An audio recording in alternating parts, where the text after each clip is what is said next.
Well, hey, y'all are.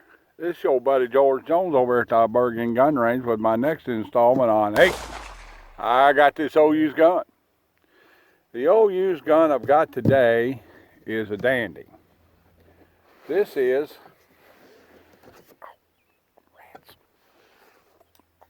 the Browning A5 Lightweight. Now the Browning is a recoil operated shotgun. That means that when you fire it, and I don't know if anybody manufactures a recoil operated shotgun anymore. The Browning was probably the first recoil operated semi-automatic shotgun, and then Remington had the 1148 and the 48 and so forth back in the day. And I believe they had to buy patent rights from Browning, or Browning may have designed it for them. But this is the A5. Now this is the A5 Lightweight. Now this gun weighs as much as an M1 rifle. You know, it weighs 8 or 9 pounds, I think. It's heavy, even though it says lightweight right there on it. Light 12 Browning, and it has the Browning scroll work all over it and the Browning portrait engraving, and it says Light 12 in cursive engraving. The information on the barrel is Browning Arms Company, St. Louis, Missouri. And yes, St. Louis, Missouri. And Montreal, PC, whatever that is. I think Montreal, that's in Georgia, ain't it? And then it says made in Belgium. It is FN manufacturer. It has an FN butt plate, which I think is Bakelite. And then of course it has a white line on the butt plate. Gold trigger. This gun has an interesting feature of a magazine cutoff. So you pull this down and back, and that cuts the magazine off. So if you've got the magazine loaded with 2 or 3, or this thing holds a total of 4 without the plug in it, it'll fire one and hold open. Okay?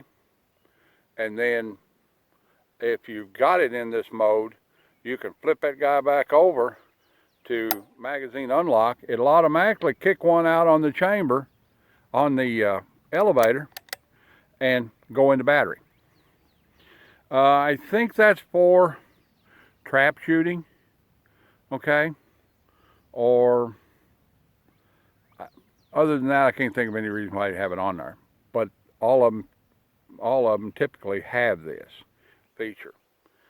They're not on the new Browning A5 that they call it, which is a gas-operated semi-automatic shotgun, and is in no way anywhere close to the original black fly biting you, the original A5 recoil-operated design. Now, the recoil operation has, basically what happens is you fire the gun and the barrel goes back quite a distance, about 4 inches. And of course you can see now the action is open because it didn't have anything in it. Okay, your bolt release, slide release mechanism is here. Okay, and then you're ready to go. And the black flies are bad over here in the afternoon. It is a beautiful, superbly made gun. The wood is very nice. It has cut checkering on it. It has, a finger groove here, to tell you to hold it here and not hold it here. Just a superbly made gun. This gun is in about 85% finished condition and perfect functional condition mechanically.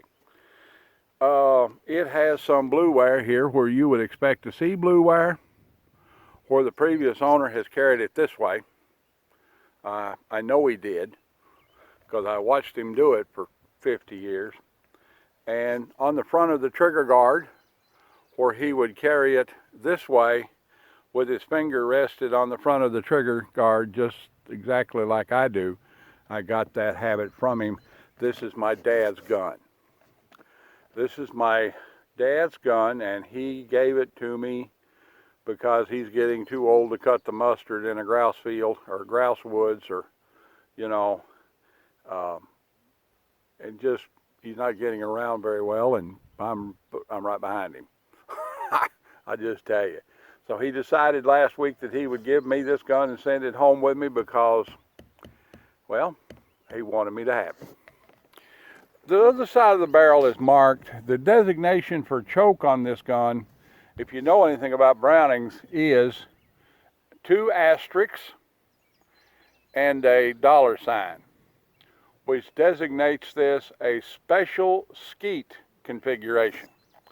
So the choking is specifically made for shooting skeet, which is the clay comes across in front of you like this, and then another one comes across like this.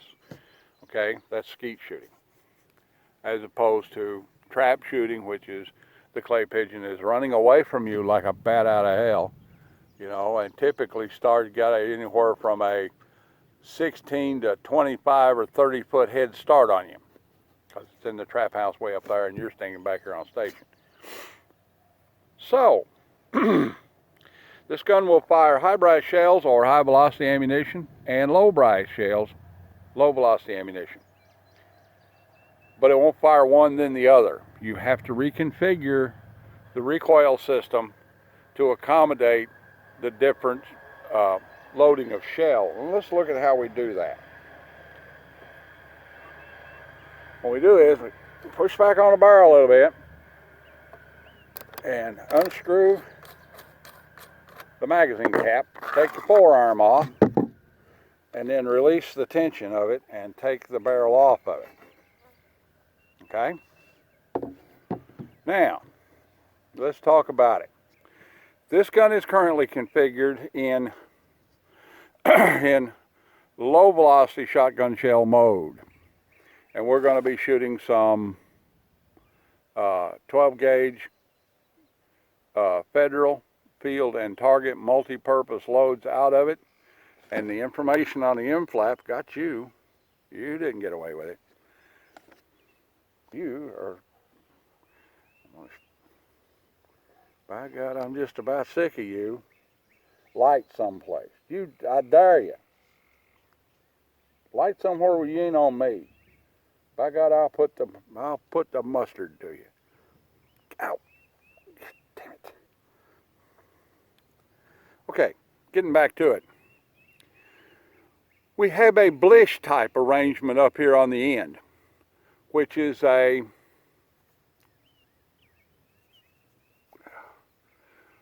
bronze collet bushing with a steel keeper.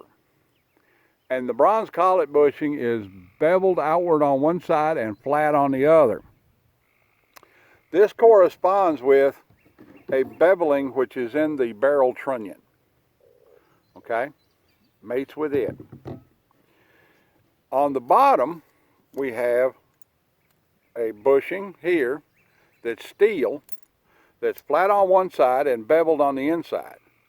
So the way you change this out to make it shoot the other type of shell is you go by the, see if you can see it here on camera, go by the diagram which is embossed on the inside of the forearm on some guns. Some of them over the years have wore off. Okay, so this gun is configured as a low velocity shotgun shell configuration.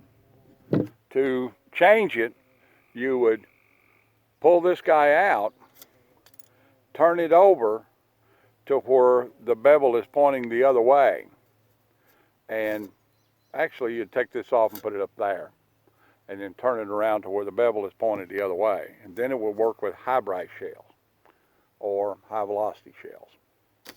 Okay, so if you get one of these guys or have one of these guys, it should have this thing, if you can see it in the shadow, a diagram inside of here that shows you how to make that change.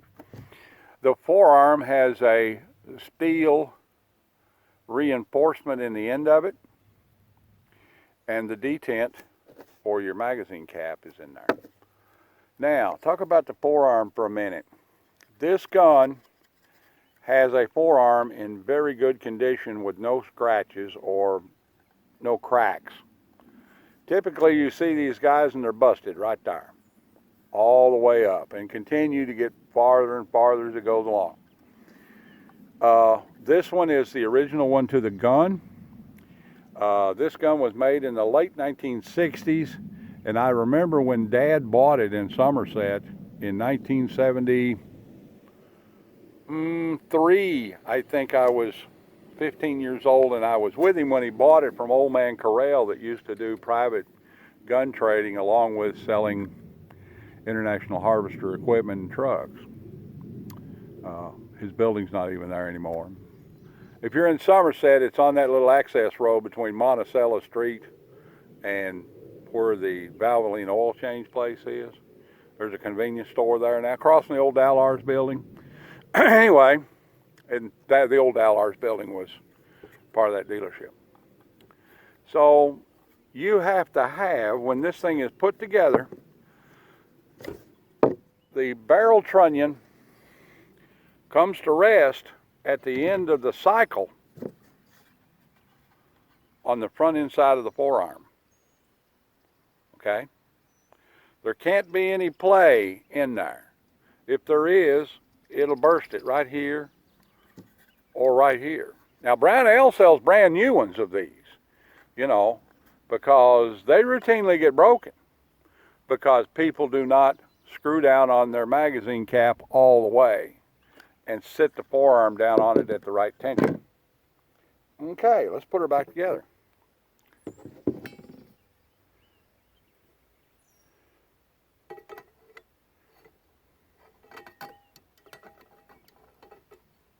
Now pay attention when you put it back together, because here is a rail on both sides, and then there's a raceway to match it in the front of the receiver. So you have to bring those together correctly. There you go. Now you can stick this guy on. And come up here while you're holding it under extreme tension and tighten it down all the way. And now you're set. Okay. We're going to pattern this gun at 15 yards and see what the skeet configuration will actually do at 15 yards.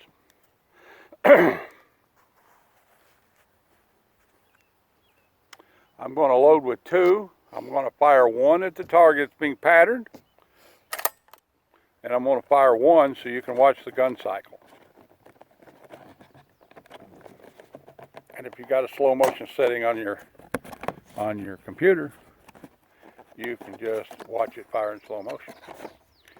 1,200 feet per second shotgun shells, low brace, low velocity. All right. Use the old bench here. Now, this gun has a strange recoil parameter.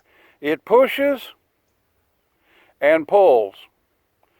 So the first impulse is the gun pushing back as the energy of the shot load works against the spring and the barrel. So it pushes. And then when the cycle is complete, the barrel goes back forward in a blink of an eye, and the bolt goes back forward in the blink of an eye, and it pulls away. Kind of like a grease gun when you shoot the first round. Let's fire one and see what it looks like on the paper target dot.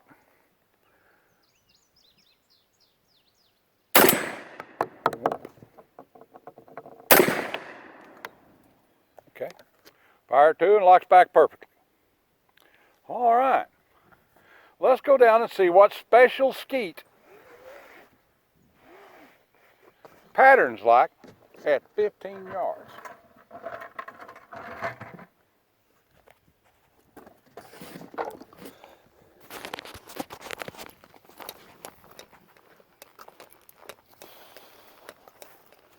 and it seems to pattern pretty good.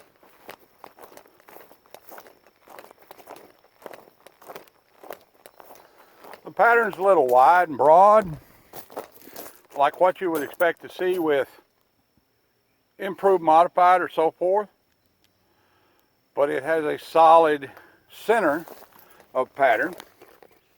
Okay, so it's fairly dense, like an improved cylinder or an improved modified. So it's no joke. Okay, I'll shoot a few clays with it. Get this out of here. I put wheels on this big thing so I can scoot it, and it just kind of scoots along. It scooches right out of the way. It only rolls good one way, and I intended it for it to be that way. All right. I wanted to make a target stand that was heavy enough it wouldn't blow over in the wind. It got to where it was hard to move, so I put me some wheelie dealies on it. And what are you looking for? Front door pocket. Front door pocket. Okay.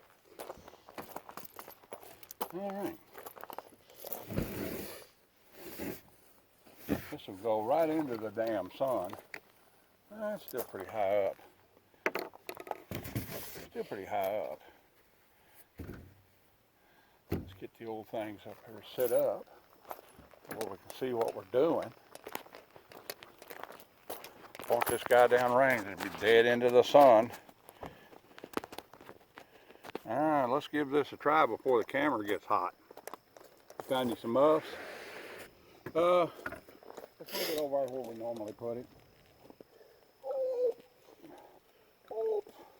This is a good idea, putting a clay pigeon launcher on a chair.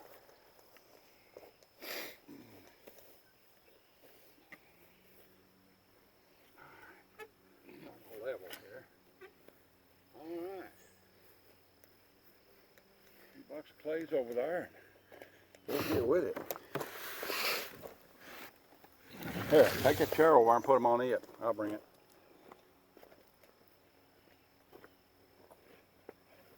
Make it a lot easier to get into them every time.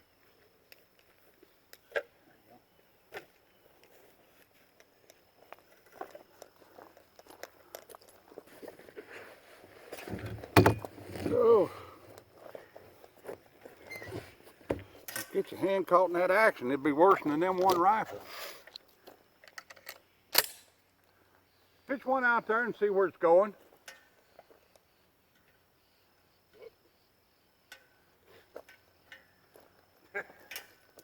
Is it rusted shut? I think it's spraying Up it just a little bit. No, you have to push it with your, hold back on the bar and push it with your thumb, see if it'll release. Yeah. That's enough. See if it'll throw it now. Try those.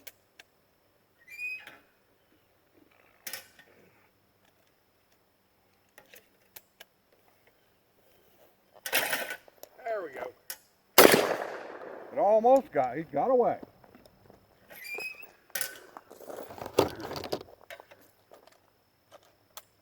All right, I'm ready to go ahead. Knock a piece off him. I got one, go ahead. It didn't last long. Go ahead. Ooh. I don't know why it took 60 years to let Dad get me, or it took 45 years, 50 years for Dad to let go of this gun. All right, 3 more, let's go. Piece off him. Piece off him. Blowed him up. 3 more and we'll call it quits.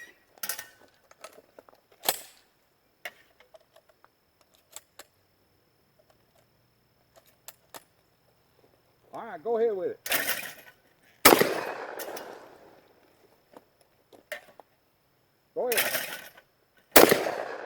think I missed that one. Go ahead. Okay, knock the piece off him. Well, there it is.